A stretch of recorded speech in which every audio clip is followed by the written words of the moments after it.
우리 옆에 또는 뒤에 계신 분들과 우리 인사 나누셨으면 합니다.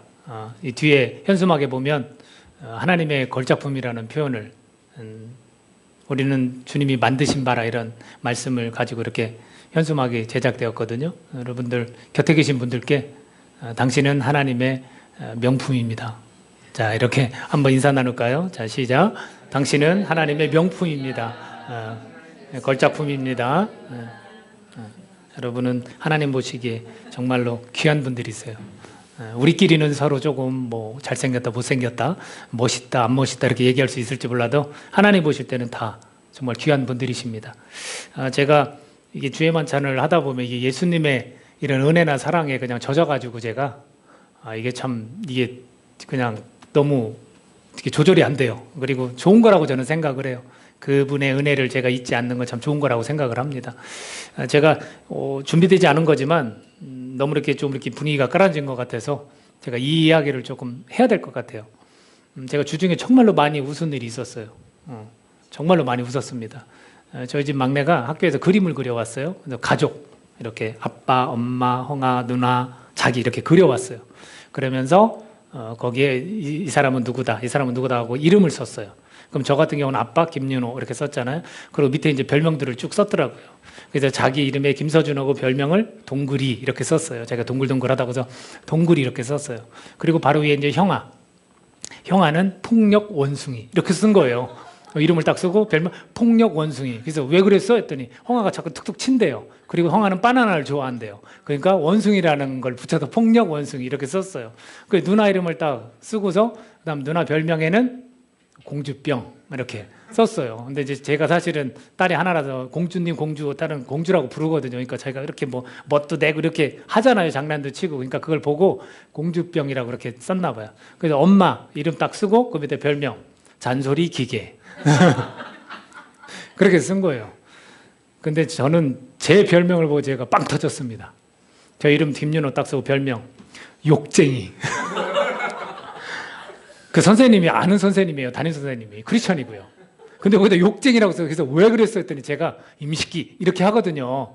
근데 그 임식기가 이렇게 귀엽잖아요. 예쁘고 그러니까 임식기 이렇게 하는 건데 그게 이제 막내가 보기에는 욕이라고 이렇게 생각을 해서 욕쟁이다 이렇게 쓴 거예요. 그래서 얼마나 웃었는지 몰라요. 야, 너는 아빠가 그래도 목사인데 너 욕쟁이라고 하면 어떡해. 선생님 오해하면 어떡해 하고 참 많이 웃었습니다. 그래서 쓸 별명이 없더래요. 그래서 아빠가 가끔 그렇게 이야기하는 걸 보고 욕쟁이다 이렇게 썼더라고요. 저만 웃겼나 봐요. 자, 오늘 말씀은요. 오늘 말씀은 이제 모세가 선포한 말씀이에요. 모세가 백성들을 딱 모아놓고 선포했는데 광야 생활 40년의 마무리쯤이에요. 그리고 그 대상이 달라요. 처음에 시내산에서 처음에 인구 조사를 했었어요. 그때 그 인구들은 조사된 사람은 하나도 안 들어가고 다 죽었습니다.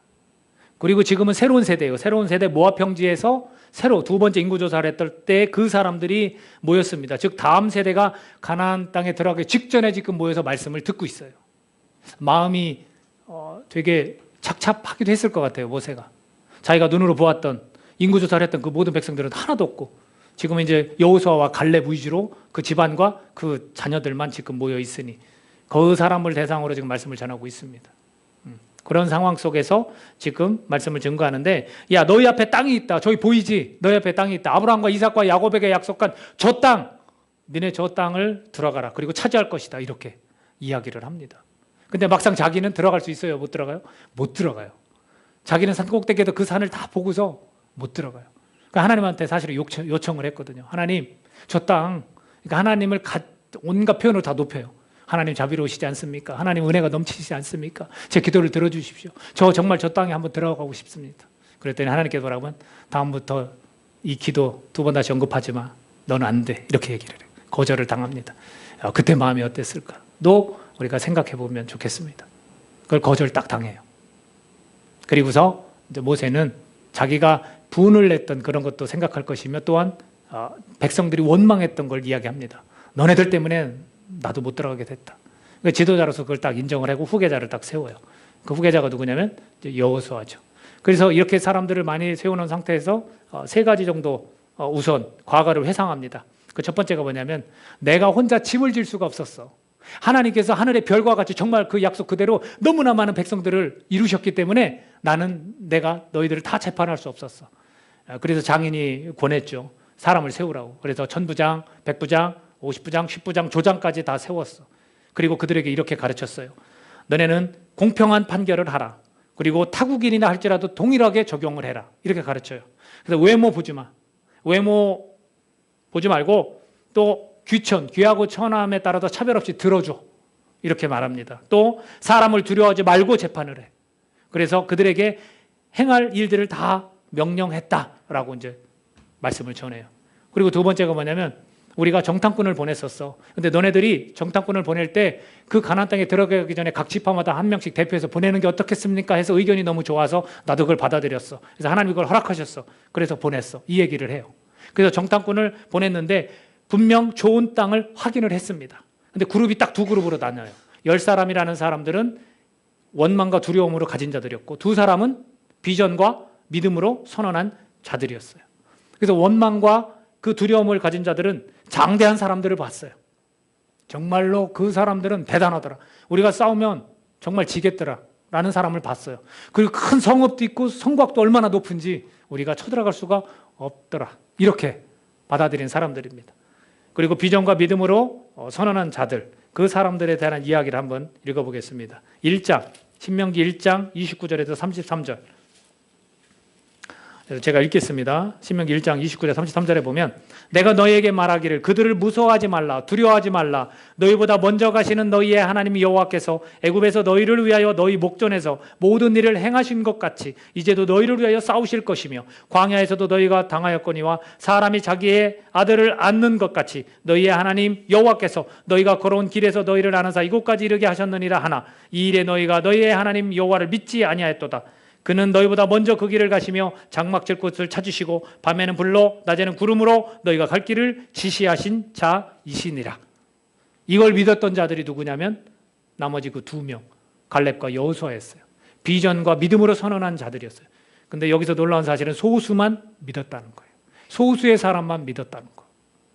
오늘 우리가 이 대목을 좀 눈여겨봤으면 좋겠습니다. 나도 신앙인이지만 정말 믿음을 예수님께서 뭐라 하셨냐면 믿음을 보겠느냐?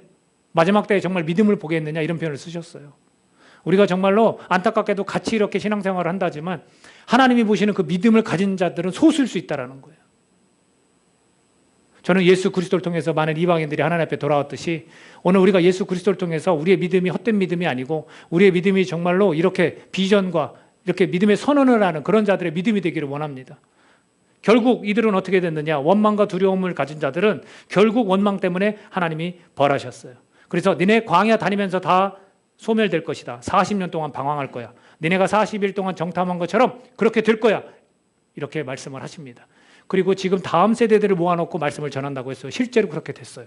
그리고 그 당시에 그렇게 말할 때 이 사람들이 뉘우쳐요. 잘못했습니다. 우리가 잘못했습니다. 우리가 현실만 넘어봤습니다. 이 장대한 사람들을 봤고 높은 성곽만 봤습니다. 잘못했습니다. 그렇다면 지금 당장 가서 우리가 가서 그들을 무찌르겠습니다. 이렇게 경솔히 행동을 해요.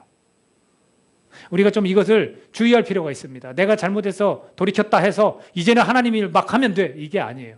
자기 열정으로 가는 게 아닙니다. 자기 마음대로 가는 게 아니에요. 하나님께서 분명히 지시하시고 지도자를 통해서 말씀하셔요. 그 당시에 그 경솔한 행동을 보고 모세가 사실은 이야기를 했습니다. 너희가 내 말을 듣지 아니하고 여호와의 명령을 거역하고 거리낌 없이 산지로 올라갔다. 라고 1장 43절에서 묘사하고 있습니다. 그리고 그들은 어떻게 되냐? 패했습니다. 하나님이 그들이 경솔히 행동할 때 함께 하시지 않았다는 표현을 성경은 말해주고 있습니다. 그러니까 우리가 아무리 뉘우치고 회개해도 하나님께서 명령하시고 하나님께서 말씀하실 때 움직이는 거예요. 근데 그들은 우리가 그럼 잘못했으니까 지금 싸우면 이길 거야 하고 혼자 나아가는 겁니다. 그건 교만한 행동일 수 있어요. 하나님께 지시도 한 적도 없고 함께 하겠다고 명령한 적도 없는데 혼자 행동하는 거. 뉘우쳤다고. 그걸 우리가 좀 신앙에서 주의하면 좋을 것 같아요. 그 다음에 세 가지 이야기를 했다고 했는데 한 가지 또 마지막 뭐냐면 지나쳐야 될 땅과 그리고 정복한 땅에 대해서 이야기를 해줍니다. 지나쳐야 될 땅들은 어떤 땅이냐면 롯과 에서에게 기업으로 준 땅들이 있어요. 그 땅을 지나갈 때는 먹을 거를 얻어먹되 돈을 지불하라 이렇게 말씀을 하셨습니다. 하나님께서 정하신 것은 하나님 아무리 사랑하는 백성이라도 건드리지 못하는 거예요. 하나님은 공정하세요. 공평하세요. 줄 사람한테 줄 거 가져갈 사람에게 가져가시는 거예요. 이게 하나님이에요. 하나님. 이분이 하나님이라. 그러면서 정복할 땅은 헤스본 왕 시온이라는, 그래서 평화의 말로 권했어요. 그러나 그들이 받아들이지 않아서 하나님이 그들을 칠하해서 정복을 합니다. 또 하나, 바산 왕 옥을 무찌른 일인데 이스라엘을 보고 그들은 바로 대적했어요. 역시 그들도 무찔렀어요. 그래서 이것이 본보기가 됐어요. 헤스본 왕 시온과 바산 왕 옥을 친 일을 그 주변 국가들이 다 봤어요. 그러면 앞으로 이스라엘은 가나안 땅을 정복하려고 할 때 많은 주변 국가들이 그걸 봤기 때문에 두려워하는 거예요. 이런 일을 하나님이 쭉 만들어 가셨다라고 선포를 합니다. 모세가. 그리고 요단강 동쪽에 자리를 잡은 딱 세대들. 그리고 말씀드렸지만 모세는 건너지 못하고 그걸 바라만 보고 지금 말씀을 전하고 있습니다. 여러분 어떤 마음이었을까? 하나님께 거절당했을 때 그 마음이 어땠을까? 자기가 들어가지 못한 것이 자기 때문이 아니라 백성들이 원망해서 그런 건데 참 마음이 복잡했을 것 같습니다. 그런 상태 가운데 새로운 세대가 지켜야 할 하나님의 규례와 법도를 선포합니다. 그래서 오늘 본문에 나온 내용 하나하나를 좀 살펴보면 유익에 관한 것도 있고요. 또 주의해야 될 것도 있고요. 그리고 갈림길에 선다라는 말도 있고 그다음에 도움이 되는 말도 있고 또 이유가 있고 목적이 나와 있습니다. 제가 하나하나씩 말씀을 드리면 우선은 유익에 대해서 말씀을 드리겠습니다. 1절에 보면 오늘 본문 신명기 4장 1절에 보면 이렇게 되어 있습니다. 이스라엘아, 이제 내가 너희에게 가르치는 규례와 법도를 듣고 준행하라. 그리하면 너희가 살 것이요 너희 조상의 하나님 여호와께서 너희에게 주시는 땅에 들어가서 그것을 얻게 되리라. 이렇게 말씀하십니다. 이것이 주는 유익은 뭐냐? 규례와 법도가 미래를 만든다는 거예요, 여러분. 우리의 미래도 마찬가지예요. 우리가 이 말씀을 준행할 때와 그러지 못할 때 우리 미래가 달라지는 거예요. 그러면서 뭐라고 표현했냐면 이 규례와 법도를 지키면 너네는 산다라는 거예요. 그리고 또 하나 얻게 될 것이다 라는 거예요. 우리의 미래도 마찬가지입니다. 여러분 우리에게 약속하신 것이 있어요. 예수님을 통해서 뭐예요? 영생, 영원한 생명을 약속하셨습니다. 우리가 규례와 법도를 지키면 우리에게 영원한 생명이 있다라는 거예요. 또 하나가 있습니다. 이거 간단한 진리이기도 한데 우리가 삶에서 구원받는다는 그 의미가 내 생명이 구원받는다는 의미 말고도 내가 정말로 진흙탕 같은 인생을 살다가 거기서 탈출되는 경우가 있어요. 그래서 그 구원의 이름이 약간은 다르게 표현되지만 구출되는 경우가 있습니다. 그 예수 그리스도라는 그분을 믿을 때 우리가 삶의 자리에서 그 구출이 되는 거예요. 이것 또한 약속이에요. 제가 그런 방탕한 생활을 했었거든요. 근데 거기서 어떻게 돌아올 수 있을까? 그거 건져내신 거거든요. 이런 구원의 이런 약속도 있다라는 거예요. 그러니까 그것이 규례와 법도 예수 그리스도를 바라보고 예수 그리스도를 믿었을 때 그렇게 되어졌습니다. 또 하나가 있습니다. 뭡니까? 상급이라는 거예요. 상급이라는 거. 우리가 약속하신 것이 상급이라는 거예요. 빌립보서 3장 14절에 보면 빌립보서는 감옥에서 쓴 서신이거든요. 감옥에서 어떻게 이야기하냐면 위에서 부르신 부름의 상으로 하여 나는 달려간다 이렇게 표현을 해요. 감옥 안에 있는 처지가 그 속에서 얼마나 그 기뻐할 일이 어디 있습니까? 근데 자기는 기뻐한다고 말했고 이 공동체를 향해서 서신을 보내도 니네 또한 기뻐하라. 나 정말 기쁘다. 근데 왜 기뻐할까요? 바로 이런 약속 때문에 그래요. 위에서 부르신 부름의 그 상으로에 난 달려간다라는 거예요. 이것이 그의 미래예요. 규례와 법도가 바로 이 미래를 만들어 간다라는 거예요. 두 번째 유익이 뭐냐면 6절입니다. 자, 우리 6절 같이 읽어볼까요? 6절 같이 읽습니다. 시작. 너희는 지켜 행하라. 이것이 여러 민족 앞에서 너희의 지혜요 너희의 지식이라. 그들이 이 모든 규례를 듣고 이르기를 이 큰 나라 사람은 과연 지혜와 지식이 있는 백성이로다 하리라. 여러분 지켜 행할 때 주님의 규례와 법도를 지켜 행할 때 유익이 따라옵니다. 어떤 유익입니까? 주변 국가들이 다른 민족들이 저 사람들 대단하네, 저 사람들 지혜롭다, 저 사람들 지식이 있다 이렇게 여긴다는 거예요. 하나님의 법도와 규례를 보고 대단하다 라고 생각한다는 거예요. 여러분 모세는 부지런히 가르쳤습니다. 왜 가르쳤을까요? 바로 이 부분 때문이에요. 하나님의 말씀을 우리가 지켜 행하면 지혜로워져요. 지식이 있어집니다. 오늘 우리가 신앙인으로서 살아갈 때 우리 주변의 타민족도 마찬가지고 그래서 기독교 국가라는 표현이 굉장히 중요하거든요. 근데 거기에는 문제가 없는 게 아니에요. 항상 사람의 삶에는 문제가 있어요. 그러나 왜 중요하느냐? 그 가치관을 바꿔놓기 때문에, 세계관을 바꿔놓기 때문에 그래요. 지혜와 지식이 있다라고 사람들이 표현을 한다라는 거예요. 우리 이웃들도 마찬가지죠. 네가 예수님 믿냐? 그렇다면 뭐가 보여져야 돼요? 지혜와 지식이 있구나. 내 주변에 있는 안 믿는 사람들이 나를 보고 야, 저 사람 지혜롭네. 저 사람 지식이 있네. 이게 된다는 거예요. 뭐 할 때? 규례와 법도를 지킬 때. 이 유익이 아니고 뭐겠습니까? 근데 우리가 이걸 잘 지키지 않으면서 하나님한테 지혜를 달라? 안 되는 거죠. 그래서 그리스도인들은 사실은 지혜로운 사람들이에요. 그걸 내가 스스로 생각하는 게 아니라 주변 사람들이 그렇게 인정을 한다라고 오늘 말씀을 우리에게 들려주고 있습니다. 근데 이런 유익만 있을까요? 그렇지 않아요. 주의해야 될 것도 있습니다. 근데 뭘 주의해야 되냐면 2절입니다. 우리 현대인들이 제가 볼 때는 이렇게 흔하게 실수하는 부분입니다. 2절 같이 읽습니다. 2절. 자, 시작. 내가 너희에게 명령하는 말을 너희는 가감하지 말고 내가 너희에게 내리는 너희 하나님 여호와의 명령을 지키라. 가감이 중요한 거예요. 여러분, 우리가 얼마나 말씀들을 취사 선택합니까? 정말 따르기 힘든 거는 잘 보지도 않고 그냥 복을 허락한다거나 아니면 잘 될 거라거나 이런 쪽에만 관심을, 위로한다거나 이런 쪽에만 관심을 많이 갖는 거죠. 아니죠. 다 얘기하셨죠. 하나님은 다 얘기하셨죠. 그러니까 이것이 오늘날 우리 현대인의 신앙인들이 저지르기 쉬운 유혹이란 말이에요. 그래서 가감하고 싶은 유혹을 우리가 경계해야 된다라는 거예요. 말씀은 있는 그대로 우리는 표현할 수 있어야 되고 그대로 따를 수 있어야 돼요. 그래서 이 해석의 문제가 굉장히 중요한 거예요. 이것이 대두되고 있습니다. 이걸 어떻게 해석하느냐에 따라서 성도들의 삶이 완전히 달라져요. 그래서 약간 위험한 신앙인의 모습을 보이는 경우도 있다는 거예요.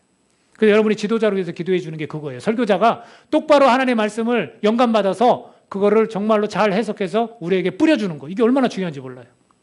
여러분들도 스스로 점검하셔야 돼요. 예? 우리를 대표하는 저 목사가 설교자인데 말씀을 잘못 전해? 이걸 여러분이 분별하실 수 있어야 돼요. 그래서 그게 중요한 겁니다. 여러분에게 듣기 좋은 말씀이 좋은 말씀이 아닙니다. 기록된 말씀 그대로가 좋은 말씀이에요. 그 다음 우리가 볼 수 있는 게 뭐냐면 갈림길이에요. 3, 4절 같이 읽습니다. 3, 4절 시작. 여호와께서 바알부올의 일로 말미암아 행하신 바를 너희가 눈으로 보았거니와 바알부올을 따른 모든 사람을 너희의 하나님 여호와께서 너희 가운데서 멸망시키셨으되 오직 너희의 하나님 여호와께 붙어 떠나지 않은 너희는 오늘까지 다 생존하였느니라. 아주 간단해요. 생존과 멸망의 길이 정해졌다는 거예요. 뭐냐면 하나님께 붙어 있어야 생존한다라는 거예요. 저와 여러분이 멸망하지 않고 우리가 생존할 수 있는 것, 하나님께 붙어 있어야 돼요. 물론 하나님의 은혜 때문에 성도의 견인이라 해서 그 교리 중에 하나가 하나님은 우리를 끝까지 구원하시고 우리를 그 나라에 들어가게 하신다라는 거예요. 예수님을 믿으면. 그런데 우리가 실수한 게 하나가 있어요. 그것을 마치 내가 보험을 들듯이 이거 보장돼 있다. 나는 예수님 믿으니까 됐다라고 자기 마음껏 생활하는 사람들이 있다라는 거예요. 근데 그렇지 않아요. 그거에 대해서 하나님께서 분명히 고린도서를 통해 말씀하셨어요. 구원을 받되 불같은 데서 어렵게 힘들게 받을 것이다. 이 성화라는 부분이 그래서 우리가 화두가 되고 있는 거예요. 오늘날 우리 교회들이 이 한국교회가 성화에 대해서 너무나 강조도 안 했고 우리가 계속해서 자라가야 되는데 장성한 분량까지 가야 되는데 거기에 대한 강조가 없었다. 무조건 구원받아라. 여기에만 우리가 좀 포커스를 맞춰서 가르쳤다. 이렇게 되는 거죠. 근데 요즘은 또 여기에 관해서 많은 교회들이 올바르게 이야기를 하고 있는 것 같습니다. 여러분, 바로 그런 부분이에요. 우리가 하나님께 붙었어야 생존한다는 바로 그런 부분까지 다 포함하고 있는 거예요. 이스라엘 백성들은 분명히 이것을 실감나게 경험했다고요. 바로 옆에도 연병으로 다 죽어갔다고요. 하나님께 원망과 불평을 일삼았다가. 오늘 우리는 그렇게 될지 않을지 몰라도 말씀드리지만 영적으로 우리는 죽어요. 껍데기는 충분히 교회에 나오고 봉사할 수 있습니다. 근데 우리 영혼이 살찌는 게 없어요. 하나님 나라가 어떤 건지를 보질 못해요. 내가 하나님 나라 안에 들어온 거를 몰라요. 이게 영적으로 죽은 거죠. 뭐가 다르다는 겁니까? 보증수표처럼 구원받는다 이것만 갖고 가는 거죠. 여러분, 우리의 영혼은 다른 것으로 구원받을 수 없습니다. 우리가 하나님께 붙어 있어야 돼요. 그래서 예수 그리스도를 보내주셨습니다. 사도행전 4장 12절에서 다른 이로서는 구원을 받을 수 없나니 천하 사람 중에 구원을 받을 만한 다른 이름을 우리에게 주신 일이 없습니다. 나를 구원할 다른 것들이 있다면 얼마나 좋겠습니까? 그러나 안타깝게도 그러지 못한다는 거. 이것이 진리예요. 이것이 진리. 근데 그것을 지금 막 선포하고 있어요. 그러니까 우리가 이런 갈림길에 대해서 한번 생각해 봐야 되는 거예요. 그리고 우리에게 도움이 되는 것에 대해서 이야기를 해주는 게 7절입니다. 7절. 같이 읽습니다. 7절 시작. 우리 하나님 여호와께서 우리가 그에게 기도할 때마다 우리에게 가까이 하신 것과 같이 그 신이 가까이 함을 얻은 큰 나라가 어디 있느냐. 여러분, 신들이 많이 있다고 해요. 괜찮아요. 다른 종교도 있어요. 섬겨요. 그러나 하나님처럼 우리가 기도할 때 곁으로 오시는 분이 누구냐는 거예요. 어떤 신이 그렇게 하냐는 거예요. 그래서 우리 하나님을 인격적이다라는 거예요. 여러분, 기도할 때 하나님께서 가까이 하십니다. 인격적으로 다가오시는 신은 없다라는 거예요. 여러분, 대화하는 신이 있습니까? 대부분은 규칙과 규율을 전해줘요. 야, 니네 이렇게, 니네가 수행해야 돼. 니네가 이렇게 해야만 되는 거야. 하지만 하나님은 그렇게 안 하세요. 내가 힘들 땐 때로는 와서 안아주시고 위로해 주시는 거예요. 그리고 대화를 해주세요. 하나님, 내가 이런 의심이 나요. 나 하나님 잘 받아들이지 못하겠어요. 하나님은 들려주시는 거예요. 그냥 내친입니까 하나님이? 그러지 않잖아요. 네가 못 받아들인다고 의심한다고 넌 됐어. 이렇게 안 하시는 분이죠.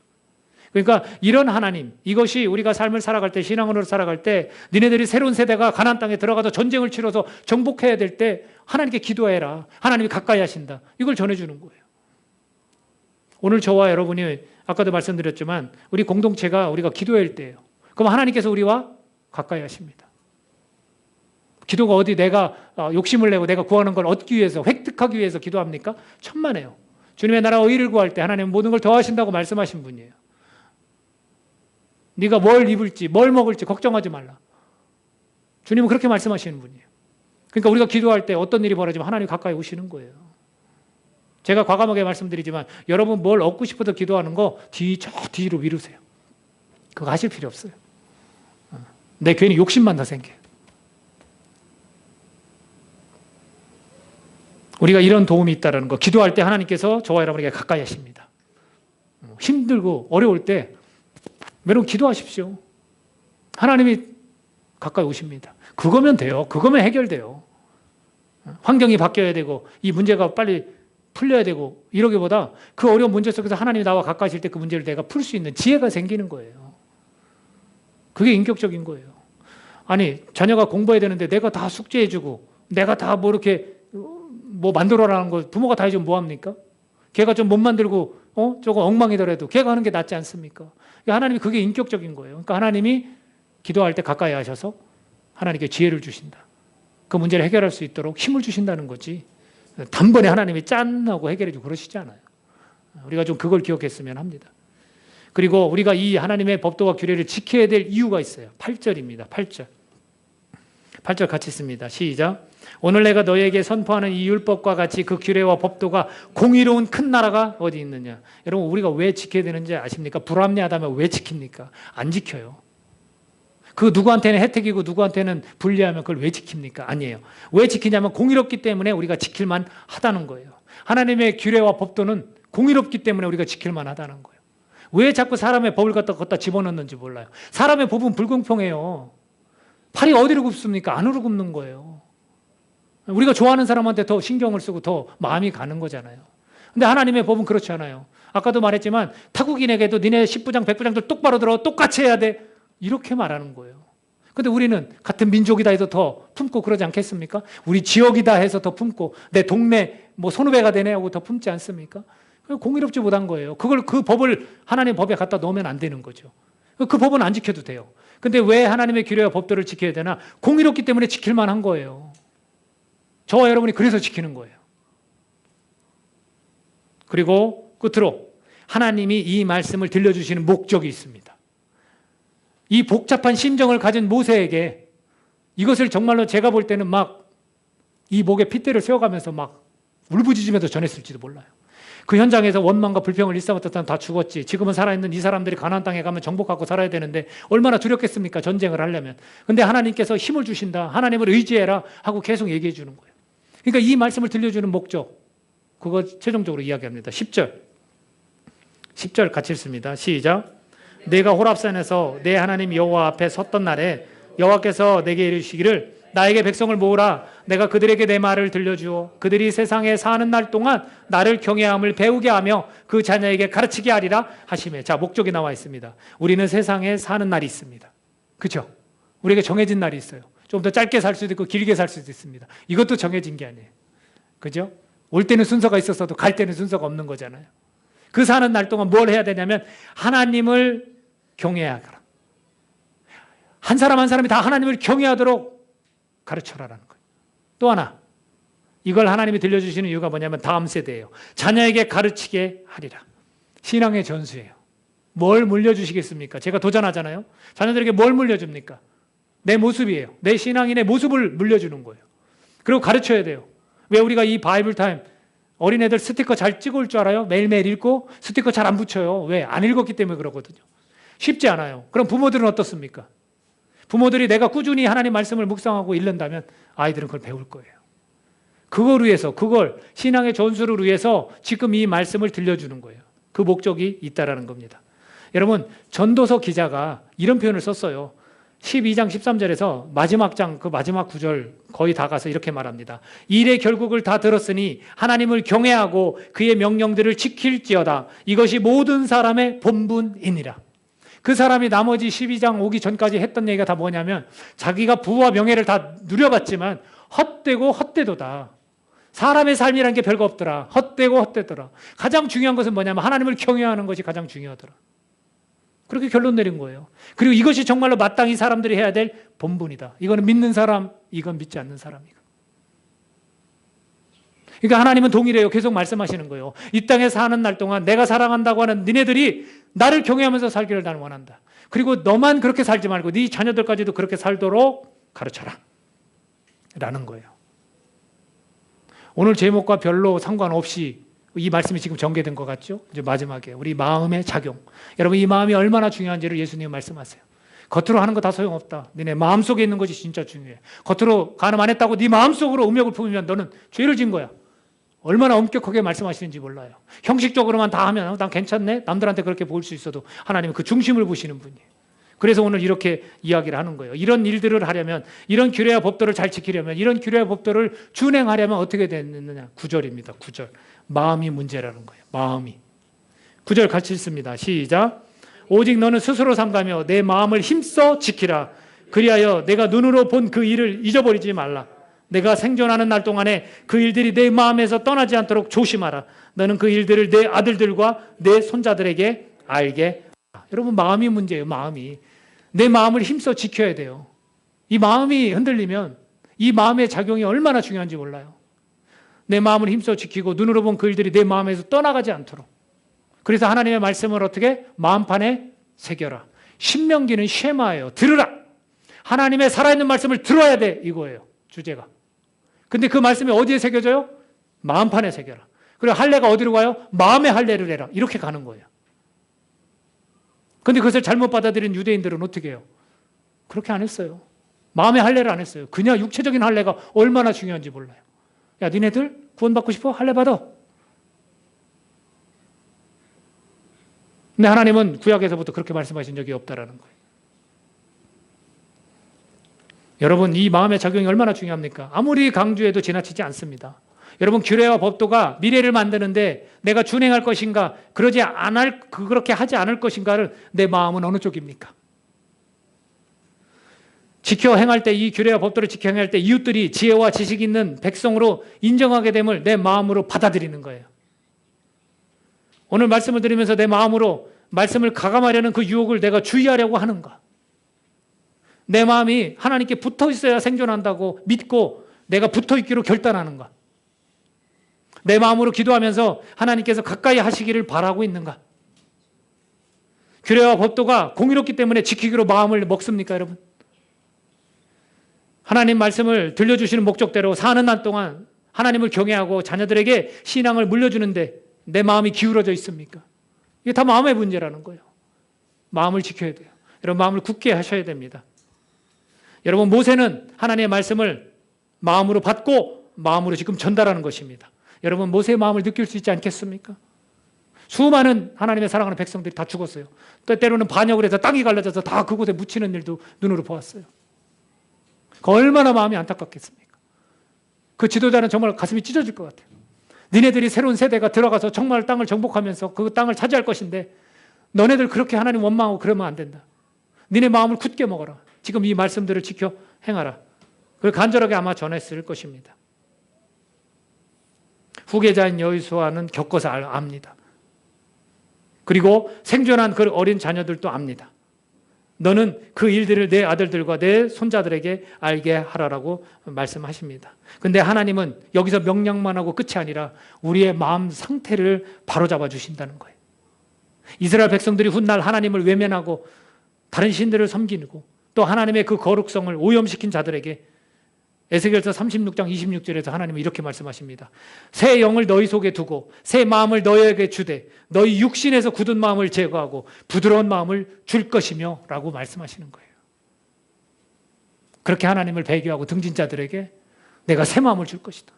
니네 그렇게 딱딱하게 육신적인 그 굳은 마음을 내가 제거해버리고 내가 부드러운 마음을 줄 거야. 하나님은 이렇게 하시는 분이에요. 여러분, 우리가 예수님을 알 때 우리 마음의 이식이 이루어집니다. 자기 자신을 향해 굽어 있고 또 자기 집착과 이기심에 빠져 있는 우리의 그 옛 마음을 예수님은 제거하시고 그분의 마음을 주신다는 거예요. 정말 놀라운 일 아닙니까, 여러분? 예수님께서 나의 옛 마음을 가져가시고 예수님의 마음을 주십시오라고 우리가 구하기를 원합니다. 우리가 이 마음이 있어야 오늘 이 말씀을 우리도 따를 수 있습니다. 여러분, 이 마음까지도 새 마음으로 주시는 그 하나님 앞에 우리 이 시간 기도하는 시간을 좀 갖겠습니다. 여러분, 기도하실 때 우리가 수없이 말씀을 듣습니다. 하지만 여러분, 우리가 귀로만 듣지 말고 이 귀로 들었던 말씀 우리 가슴으로, 우리 마음으로 우리가 심겨지기를 간절히 원합니다. 근데 이 마음이 그렇지 않아요. 그렇게 쉽게 하나님 말씀 받아지는 마음이 아니에요. 그러나 하나님께 새 마음을 주신다고 했어요. 예수님께서 이 마음을 이식시켜 주시는 분임을 내가 이 굳은 마음을 걷어가 주시고 예수님의 마음을 심어 주시옵소서. 우리가 그렇게 기도할 수 있는 시간이 되기를 간절히 바랍니다. 우리 함께 기도하겠습니다. 하나님 감사합니다. 하나님, 정말 하나님께서 주신 그 말씀들을 가지고 하나님, 우리가 굳어진 그 마음으로 그것을 받아들이는 자들이 아니라 하나님께서 새 마음을 주시는 분으로 우리가 정말로 예수님의 그 마음을 우리에게 허락하셨으니 하나님, 우리가 그 마음을 가지고 하나님, 나의 옛 마음을 제거하시고 하나님 새 마음을 허락하여 주시옵소서. 주여, 하나님 말씀이 심겨지는